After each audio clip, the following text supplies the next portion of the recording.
So this is Baruch here at the Tikkun Elevator Kollel, and if you haven't figured it out, I'm learning this along with you.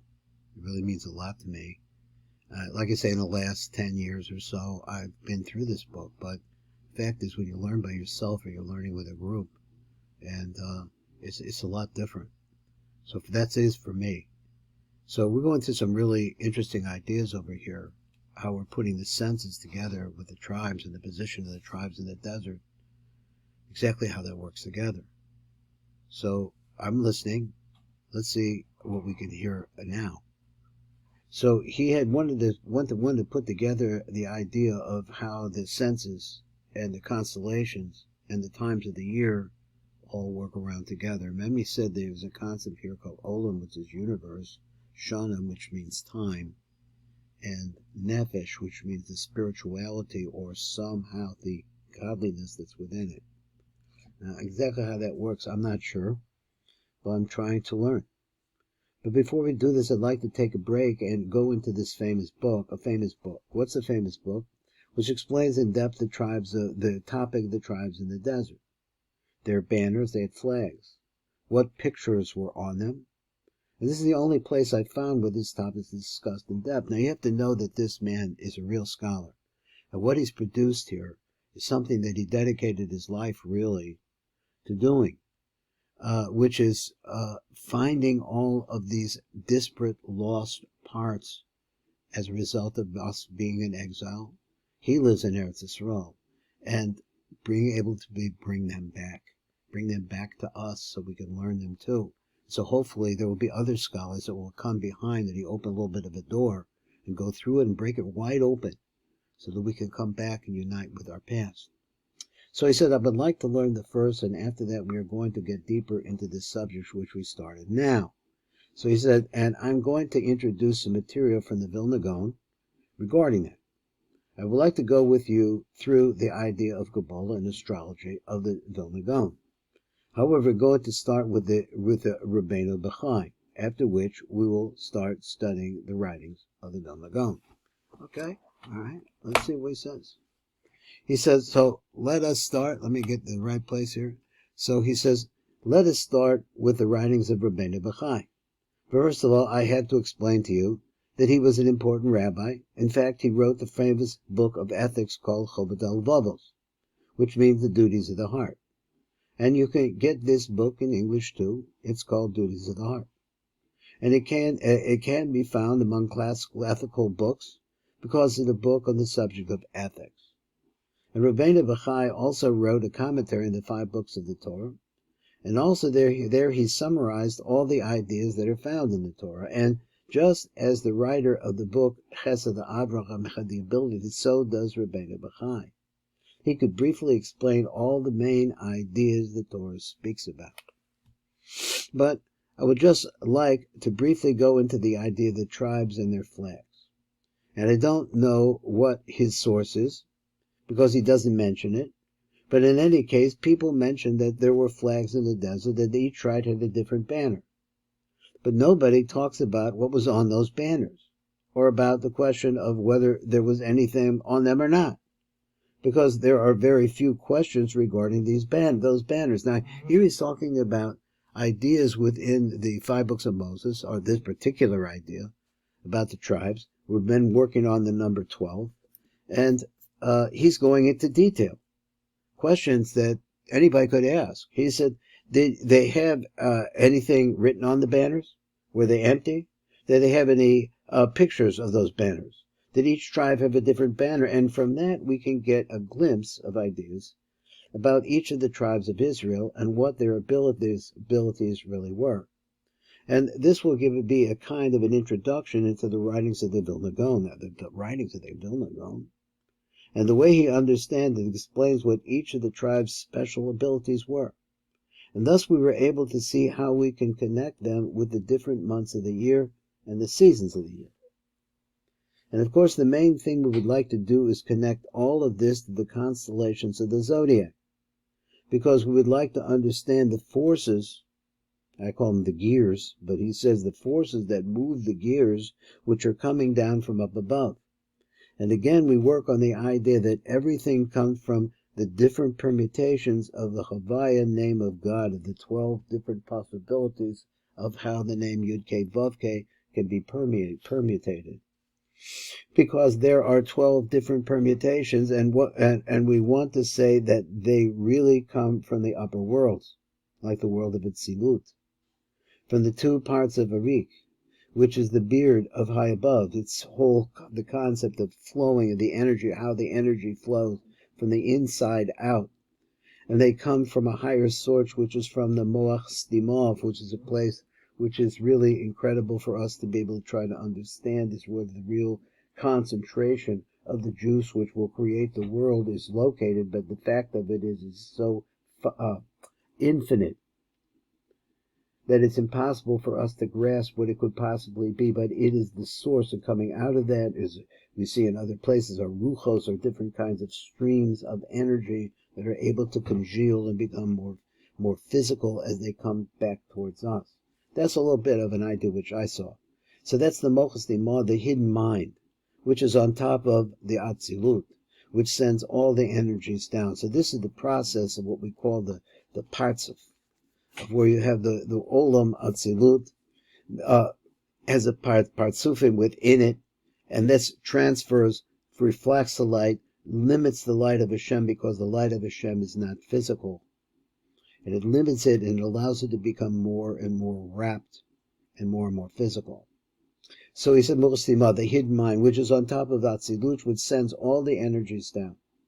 So the energies come down from there, through the 2 mazalot. That's the word mazel, comes from the 2 positions in the beard of Eric Anpin. And eventually they get down to the constellations and to our planetary system. And from there they go down right to the earth, and thus affect us. Now, he briefly, and you can read it again because we do have it on paper, you could stop it and read it, exactly how this flow goes. And if you can't remember, it's not important. It's hearing it is the main thing. Because before the energies go down to us, there are a few circles above, through which they come. So they all come through circles. So the outer circle is that of the 12 permutations of God's Havaya name. And then in the circle which is in it, then there's a circle inside of that outside circle, and it's surrounded by the outer circle, are the names of the 12 tribes of Israel. That's inside of this. Now he's saying that these names and the letters that are associated with it, and we start talking about first the 12 combinations of the name Havaya, and then we talk about over here about another circle, and in that circle are names, the names of the 12 tribes of Israel, and then the energies come down to the signs and then to the planets, and that's how it comes here. That is the energy of reality. So if we properly understand the 12 permutations of God's name and the 12 tribes, it's going to have such a more detailed understanding of the constellations and the houses, which are the inner circles, and which are closer to us. And this is why we came here tonight to study the writings of Rabbi Bechai. Now we know that Rabbi Bechai, now we will quote Rabbi Bechai. So I will start off with a verse from the Torah which mentions this: each man with his banner according to his sign. So now Rabbi Bechai, he proceeds to explain what the meaning of the word his signs is. So he says, their signs mean that each banner had a different sign on it. So the banner of Reuben had a picture of a man on it, which was a hint to the Dudaim, Dudaim, if you know the Dudaim story with Rachel and Leah. The Dudaim, sisters, were a kind of special fruit, which were given to women who couldn't have children, and they were then able to conceive, and the Dudaim had the form of a man. I guess he means Rosh Toch Sof. It was in 3 sections, maybe all to the right and the left, and an up and a down. So let's go on. And it was the banner of Yehuda, which had the picture of a lion on it, because the father of the tribe was referred to as a lion by the verse which states that Yehuda is like a baby lion. And then the banner of Ephraim had a picture on it of a bull. And it is said in the book of Deuteronomy, he is the firstborn of the bull, which is an honor for him. And the banner of Dan was in the shape of an eagle, because they look like the angels which are described in the book of Yechezkel. These are part of the angels which Yechezkel saw. So in any case, the flags are called signs because they have signs on them, because each tribe has a different flag on it. Each had a different picture on its flag, which is very interesting. And Rabbi Bechaya gives us a couple of examples. He said, but he doesn't go through each of the tribes and their banners. So let's see. So another time we are going to come back to the subject and go more thoroughly into the subject, but for now, we will quote another few lines. And so there is another way of explaining the meaning of the word otot. Otot means signs, which originally means signs. I know it also means letters. This is connecting the word otot with the verse, with all the desires of your soul. So otot. Otot, the signs, with all the desires of your soul. So what does this mean? Because the people of Israel desired those banners. Because when they stood on Mount Sinai, they saw that the angel above who served God all had banners. Now I'm going to skip a few lines because they are not relevant here to what we are doing. So in any case, the main idea here is what? That the children of Israel desired those flags which were similar to the flags that they saw on the angels, that the angels had. So he says, let's carry on. We'll read a little bit more here. Let's carry on. We can see this. And this is the idea of the banners according to what we found in the writings. And I guess Rabbi Bechaya had some writings with him. Maybe certain old texts which were written by rabbis, and maybe even from the Talmudic time, which had talked about these banners. And so he was studying them. And as you already know, there were 12 tribes which were divided into 4 main flags, 3 to each direction. And this is just like the 12 tribes are divided into 4 camps, which are 3 to each side of the world. And they are called the 4 camps of divine presence. And they had 12 mapot, which they call flags or maps. So in any case, each tribe had its own flag. And the forms and colors of each flag were different from the others, just like the flags above, which the children of Israel saw on Mount Sinai, were of different colors, and the text goes on. Yehuda, Issachar, and Zebulun, they were on the east. Yehuda had a flag, the color of which was like the color of heaven, blue, and on it was the picture of a lion. Issachar had a flag which was blue, but I guess it was a darker blue color than the flag of Yehuda, and on it were the pictures of the sun and the moon, because they were experts in understanding the seasons of the year and the constellations. Zvulun had a flag, the color of which was white, which is a sign of wealth, because silver is white, and on it was a picture of a ship. This is because members of his tribe traded around the world and merchandise through shipping. And Reuben, Shimon, and Gad were in the south. Reuben had a flag the color of which was red, and on it were the pictures of Dudaim, which we saw, the fertility herbs. Shimon had a flag the color of which was green, and on it was the picture of Shechem. I guess the city of Shechem, which is today called Nablus, where there was a whole story connected to Shimon then.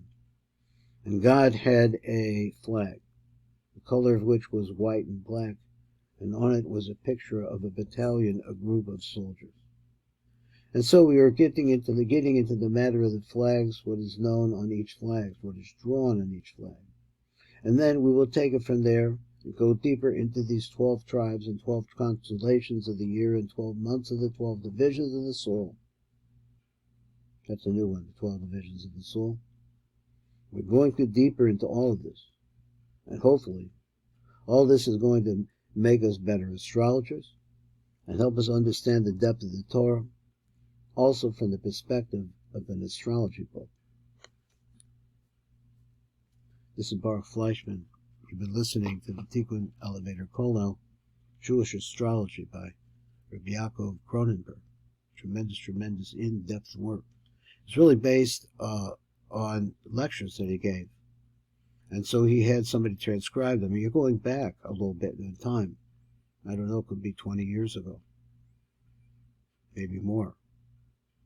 It was before we had computers and all the fast. This man is dictating, saying speeches and dictating. And that's what we're reading. This is Baruch Flashman. Hope you're enjoying. This is Tikkun Elevator Kollel.